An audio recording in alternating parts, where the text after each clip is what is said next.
Free diving is a pretty extraordinary and potentially dangerous sport. It involves divers heading deep underwater without any breathing apparatus. Well, now a Frenchman has just set a new world record for a type of free diving, reaching a depth of more than 100 metres. The BBC's Tim Allman reports. Waiting is always the hardest part. Arnaud Gérald had come to Greece for this world record attempt. The idyllic waters of the Mediterranean, as good a place as any to try and make a little history.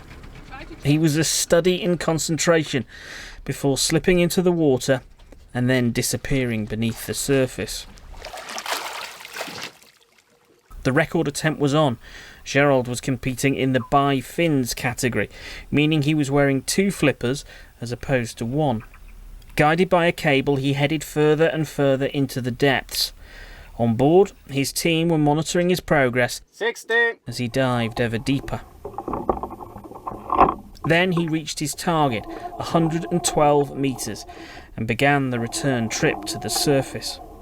And remember, he had no oxygen tank. He was doing this on just a lungful of air. All in all, he spent nearly 3.5 minutes underwater. Then he had to wait just that little bit longer, hoping the official would confirm the record, which had only recently been set, was now his. You have the tag. La veille de ma plongée, j'apprends que le record du monde à 111 mètres. Yesterday, the day before my dive, I learned that the world record had been broken. It's not easy to put yourself in that position on the eve of a dive. So I went through the day as if I was training, and it was probably the most beautiful dive this summer.